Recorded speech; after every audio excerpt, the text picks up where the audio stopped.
Assalamualaikum warahmatullahi wabarakatuh. Perkenalkan, saya Muhammad Haikal dengan NIM 4444210071, Program Studi Teknologi Pangan Universitas Sultan Ageng Tirtayasa. Pada video kali ini, saya akan menjelaskan tentang analisis kadar abu dan mineral menggunakan metode titrasi redoks. Kadar abu dan mineral seringkali kita temukan pada informasi nilai gizi produk pangan, misalnya pada produk susu dan sereal atau produk pangan yang lainnya. Kadar abu erat kaitannya dengan kandungan mineral pada bahan tersebut. Berikut ini merupakan macam-macam bahan produk pangan dengan kadar abunya. Susu mempunyai kadar abu 0,5 sampai 1,0. Susu bubuk tanpa lemak 1,5, buah-buahan segar 0,2 sampai 0,8, buah-buahan yang dikeringkan 3,5, biji kacang-kacangan 1,5 sampai 2,5, daging segar 1, daging yang dikeringkan 12, daging ikan segar 1 sampai 2, gula, madu 0,5, dan sayur-sayuran. Mineral yang terkandung dalam bahan dapat merupakan dua macam garam, yaitu garam organik dan garam anorganik. Di antara komponen mineral yang ada, kalsium relatif tinggi pada susu dan hasil olahannya, serealia, kacang-kacangan, ikan, telur, serta buah-buahan. Sebaliknya, bahan dengan kandungan kalsium yang sedikit adalah gula, pati, dan minyak. Kemudian fosfor. Bahan yang kaya akan fosfor adalah susu dan olahannya, daging, ikan, daging unggas, telur, dan kacang-kacangan. Kemudian ada besi. Bahan yang kaya mineral Fe adalah tepung, tepung gandum, daging, unggas, ikan, seafood, telur. Sedangkan makanan yang sedikit mengandung Fe adalah susu dan hasil olahannya, buah-buahan, dan sayur-sayuran. Kemudian sodium. Bahan yang banyak mengandung sodium adalah garam yang banyak digunakan sebagai ingredient atau bumbu. Kemudian ada potasium. Bahan yang banyak mengandung mineral potasium ialah susu dan hasil olahannya, buah-buahan, serealia, daging, ikan, unggas, telur, dan sayur-sayuran. Kemudian magnesium. Bahan yang banyak mengandung magnesium adalah kacang-kacangan, serealia, sayur-sayuran, buah-buahan, dan daging. Kemudian belerang. Banyak terdapat dalam bahan yang kaya akan protein seperti susu, daging, kacang-kacangan, telur. Bahan yang kaya akan kobalt adalah sayur-sayuran dan buah-buahan. Zinc. Bahan makanan hasil laut, seafood, merupakan bahan yang banyak mengandung zinc. Untuk mengetahui baik atau tidaknya proses pengolahan, untuk mengetahui bahan yang digunakan serta parameter nilai gizi bahan makanan. Untuk menganalisis kadar abu dan mineral pada suatu bahan pangan dapat menggunakan metode iodometri, kolorimetri, titrasi, elektroda ion spesifik, dan metode spektroskopi atom. Untuk metode titrasi dibagi menjadi 3, metode kompleksimetri, metode titrasi redoks, dan metode titrasi pengendapan. Pada video kali ini, saya akan menjelaskan tentang metode titrasi redoks. Titrasi redoks merupakan titrasi di mana dua reaksi, yaitu reaksi reduksi dan oksidasi, saling setimbang, sehingga akan menghasilkan senyawa baru yang terbentuk. Reduksi itu dia menangkap elektron dan melepas oksigen, sedangkan oksidasi dia menangkap oksigen dan melepaskan elektron. Beberapa jenis titrasi redoks. Yang pertama ada titrasi permanganometri. Titrasi permanganometri ini menggunakan kalium permanganat sebagai titran dan juga oksidator. Titrasi ini digunakan untuk menganalisis menganalisis kandungan besi, kalsium, dan hidrogen peroksida. Yang kedua ada titrasi serimetri, di mana titrasi serimetri menggunakan cerium 4 sulfat sebagai titrannya dan lingkungannya asam kuat. Kalau misalkan lingkungannya asam lemah, itu akan terjadi hidrolisis sehingga terjadi pengendapan. Titrasi serimetri ini juga sama kayak titrasi permanganometri, dia menganalisis kandungan besi pada bahan pangan. Jadi kalau misalkan kita titrasi terus mengalami perubahan warna, nah itu karena diberi indikator teman-teman. Jadi dia bisa berubah warna. Kalau misalkan sudah berubah warna, titrasi dihentikan untuk menjadi syarat indikator redox. Itu dia memberi respon perubahan elektroda. Jadi karena titrasi redox ini kan peristiwa elektron gitu ya, redox, sehingga terjadi perubahan elektron antar senyawa. Senyawa ini dapat berubah warna, sehingga dapat dijadikan penanda kalau misalkan titrasi bisa dihentikan. Selanjutnya, jadi titrasi ini sangat cepat ya, mengalami reaksi redox sangat cepat, sehingga diperlukan senyawa yang cepat juga. Karena sangat cepat, dia perlu senyawa yang cepat bereaksi pada senyawa tersebut. Dan yang ketiga, itu dapat mengalami reaksi redox reversibel dengan cepat. Jadi teman-teman, kalau misalkan kita mau titrasi, itu kan ada istilah yang namanya titran sama titrat gitu ya. Titran itu ada di burat. Misalkan saya mau titrasi permanganometri, maka titrannya adalah kalium permanganat, dia ada di burat gitu ya. Jadi titran ini larutan yang emang belum distandarisasi gitu ya. Udah distandarisasi maksudnya. Sedangkan si titrat itu ada di labu Erlenmeyer, dia nggak tahu normalitasnya.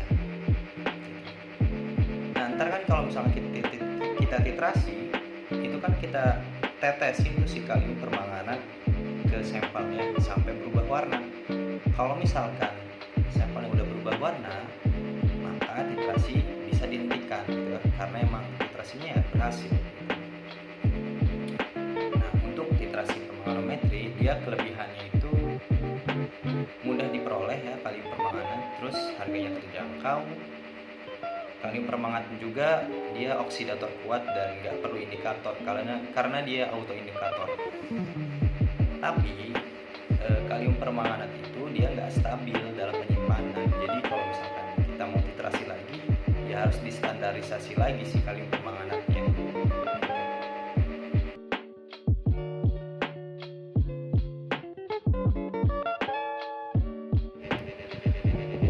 Jadi ini reaksi antara kalium permanganat dengan asam oksalat. Jadi permanganometri ini merupakan titrasi yang dilakukan berdasarkan reaksi oleh kalium permanganat. Reaksi ini difokuskan pada reaksi oksidasi dan reduksi yang terjadi antara kalium permanganat dengan bahan baku tertentu. Titrasi kalium permanganat biasanya dilakukan dengan cara langsung ya, jadi atas alat yang dapat dioksidasi seperti Fe, asam atau garam oksalat yang dapat larut dan sebagainya. Beberapa ion logam yang tidak dioksidasi dapat dititrasi secara tidak langsung dengan permanganometri seperti ion-ion Ca, Ba, Sr, Pb, Zen, dan Hg yang dapat diendapkan sebagai oksalat. Setelah endapan disaring dan dicuci, dilarutkan dalam H2SO4 berlebih sehingga terbentuk asam oksalat secara kuantitatif. Asam oksalat inilah yang akhirnya dititrasi dan hasil titrasi dapat dihitung banyaknya ion logam yang bersangkutan. Kemudian ion-ion BaD dan Pb dapat pula diendapkan sebagai garam kromat. Setelah disaring, dicuci dan dilarutkan dengan asam, Ditambahkan pula larutan baku FeSO4 berlebih. Sebagian Fe dioksidasi oleh kromat tersebut dan sisanya dapat ditentukan banyaknya dengan menitrasi dengan kalium permanganat. Nah, untuk zat organik zat organik dapat dioksidasi dengan kalium permanganat dalam suasana asam dengan pemanasan. Jadi untuk zat organik dia suasananya asam dengan pemanasan. Sisa kalium permanganat direduksi dengan asam oksalat berlebih. Kelebihan asam oksalat dititrasi kembali. Jadi sisa kalium permanganatnya itu berlebihkan ya. Kemudian dititrasi kembali dengan kalium permanganat.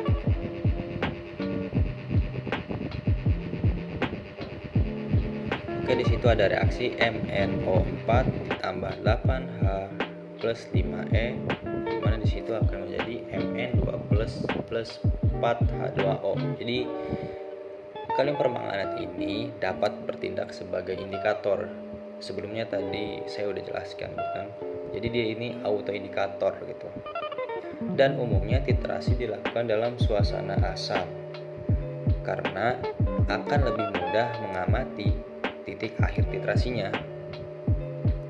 Namun ada beberapa senyawa yang lebih mudah dioksidasi dalam suasana netral atau alkalis. Contohnya hidrasin, sulfid, sulfida,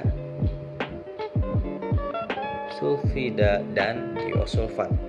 Nah, untuk reaksi dalam suasana netral yaitu MnO4 plus 4H plus 3E, dia akan menjadi MnO4 plus 2H2O. Nah, kemudian kenaikan konsentrasi ion hidrogen akan menggeser reaksi ke kanan reaksi dalam suasana alkalis. Ya, jadi ada MnO4 min plus 3E, dia akan menjadi MnO4 2. Kemudian ada MnO4 2 min plus 2H2O plus 2E.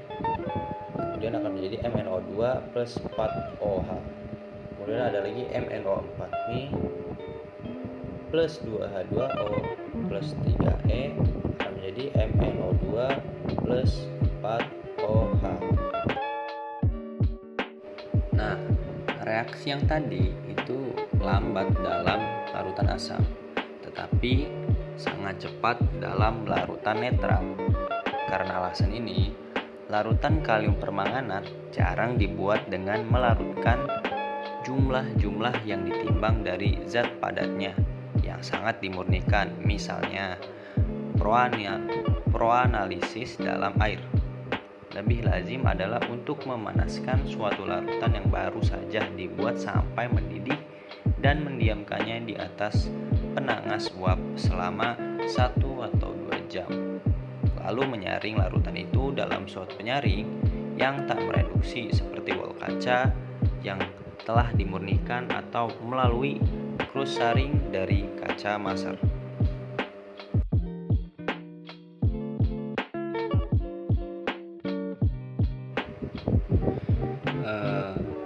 Jadi sumber-sumber kesalahan pada titrasi permanganometri antara lain terletak pada larutan pentiter KMNO4 atau aminum permanganat pada buret. Apabila percobaan dilakukan dalam waktu yang lama, larutan kalium permanganat pada buret yang terkena sinar akan terurai menjadi MnO2, sehingga pada titik akhir titrasi akan diperoleh pembentukan presipitat coklat yang seharusnya adalah larutan berwarna merah rosa. Penambahan KMNO4 yang terlalu cepat pada larutan seperti H2C2O4 yang telah ditambahkan H2SO4 dan telah dipanaskan cenderung menyebabkan reaksi antara MnO4 dengan Mn2+.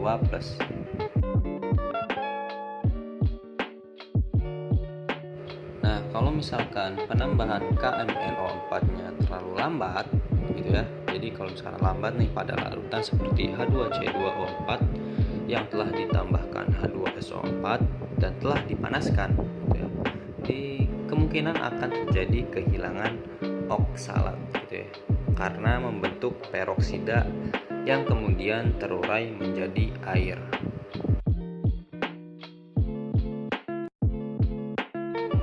Segitu aja video dari saya.